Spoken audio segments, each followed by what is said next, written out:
So hello and welcome you all to another tutorial from Simply Biologic, and in this video we are going to discuss the concept of sickle cell anemia. This is a disease or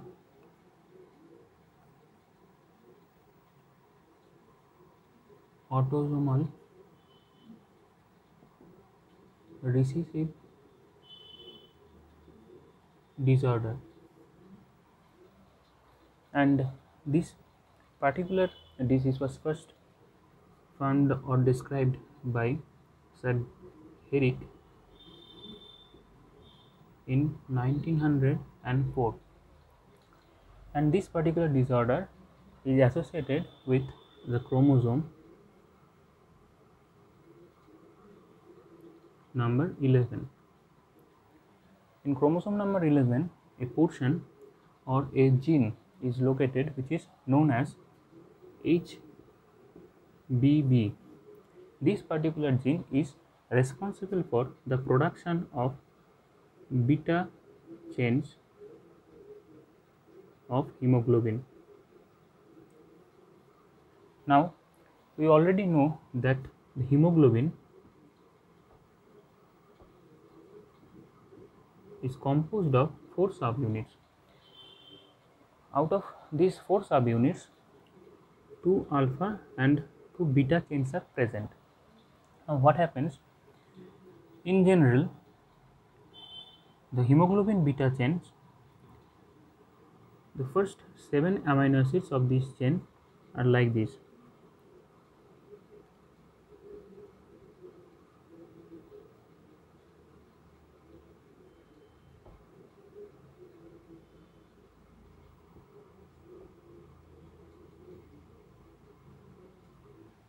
And this particular 6th number of amino acids of this beta chain, what happens?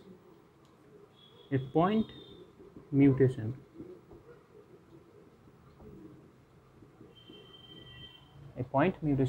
takes place. Why point mutation? Because among the several amino acids or 146 amino acids of beta chain, only a single amino acid of 6th position of this chain is affected, or this glutamine is changed into valine. Now, the composition is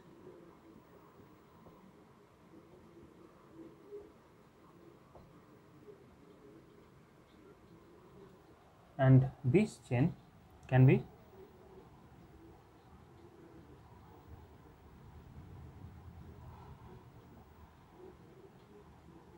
hemoglobin A, and when this is present is known as HbS.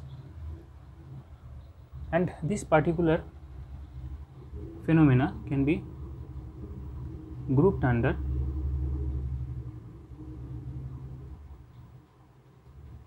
pleiotropic effect.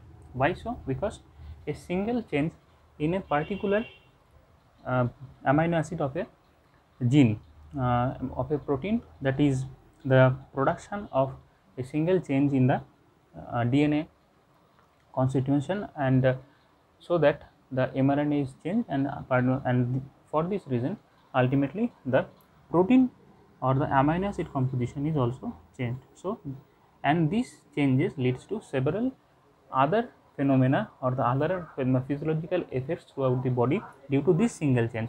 So, the single gene is responsible for several effects throughout the body, and so this is known as the pleiotropic effect of this particular gene. Now, what happens that in normal condition our RBC is a biconcave structure, but when the sickle cell trait is present, this leads to change into a sickle shape structure. This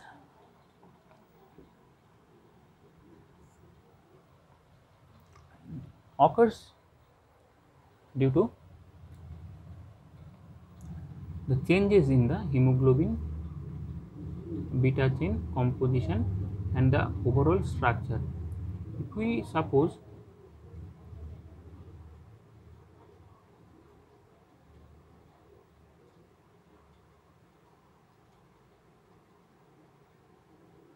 this is our hemoglobin, suppose 2 alpha and 2 beta is present in this structure, what happens?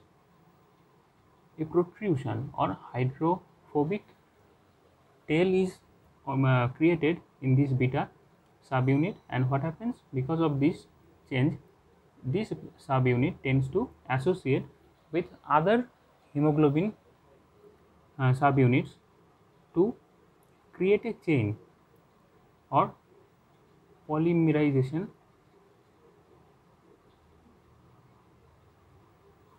happens or occurs. So what happens? A tendency to form a clump in the bloodstream occurs due to the polymerization of hemoglobin subunits. So what happens? In normal condition, suppose this is our capillary, blood capillaries, blood flows through this. This is our blood capillary, this is the narrow portion,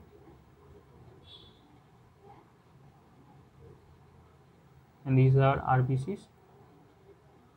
What happens? In normal condition, this biconcave RBC is flexible structure, and when narrow capillaries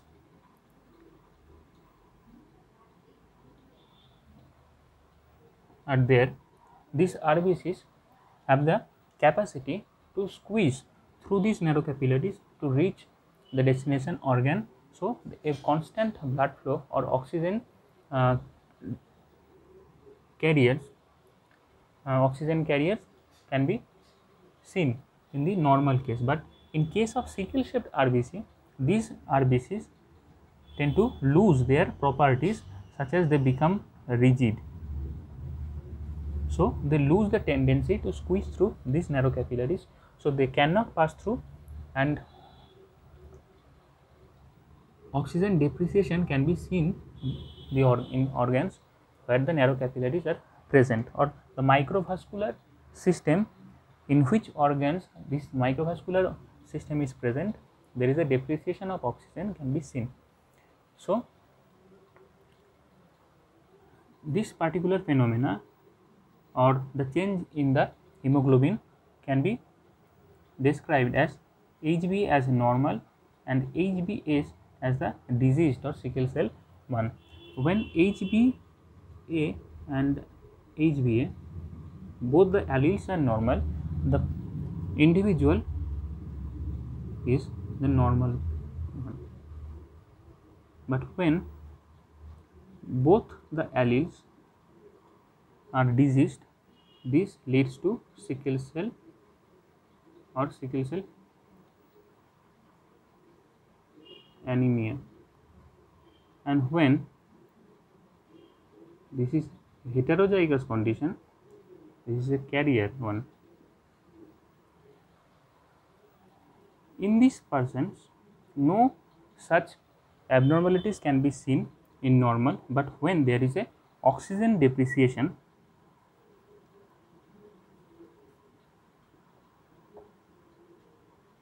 several physiological abnormalities can be seen in these cases.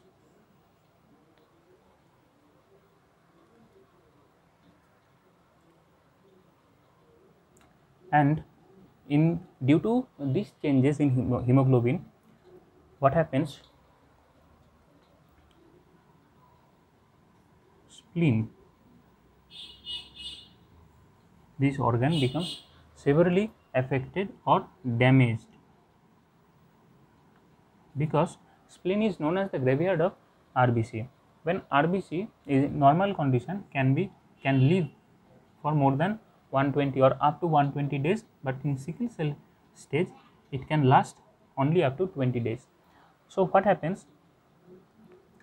This short span of RBC lead to a huge inflow of dead or disabled RBC to run to spleen.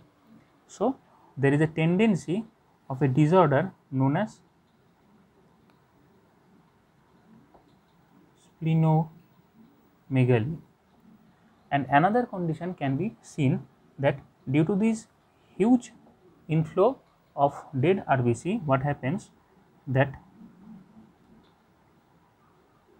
spleen in a hypotoxic condition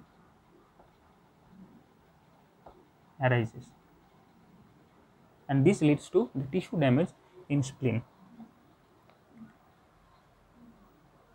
And another thing is that there is a tendency that the damaged or the dead RBC leads to the release of huge amount of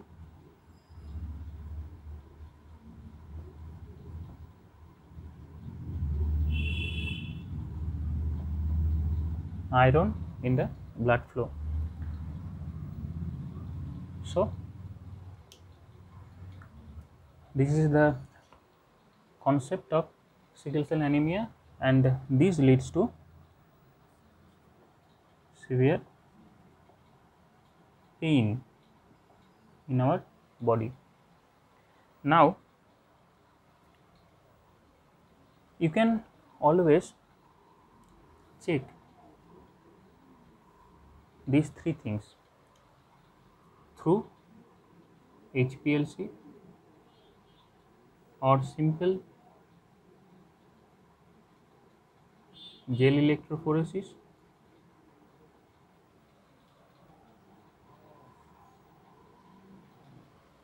and several other methods such as the solubility test. In solubility test, what we do, that a chemical known as sodium metabisulfite is mixed with the sample, and if the person is normal, then what happens, a clear solution in the buffer, that is the phosphate buffer, is can be seen. But when the persons are abnormal, or the carrier or sickle cell individual's sample is present in the solution, then a turbid condition can be seen. So in solubility, through solubility test, we can primarily say that the normal, which one is normal and which is affected individual. But in case of the gel electrophoresis, what happens, due to the change in the 6th position of amino acid chain, or the incorporation of valine in the 6th position, what happens, the negative charge is reduced. The valine is more positive than glutamine, or alternatively the glutamine is more negative than valine. So the negative charge, overall negative charge, is reduced in case of the affected individual. So what happens, if we run a gel, then what happens, that the more negative or the normal individual sample run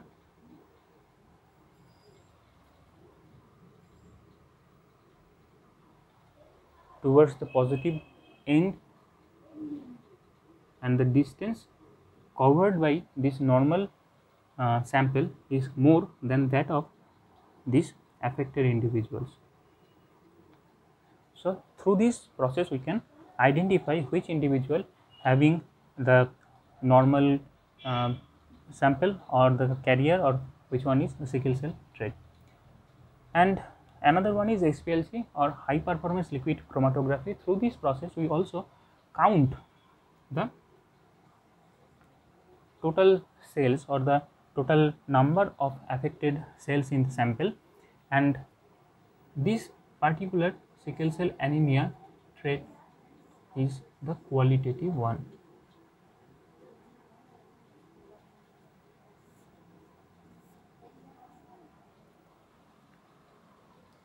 So this is all about sickle cell anemia. Hope you learned the concept well, and if you have any doubts, you can contact me, and my contact details is provided in the video description.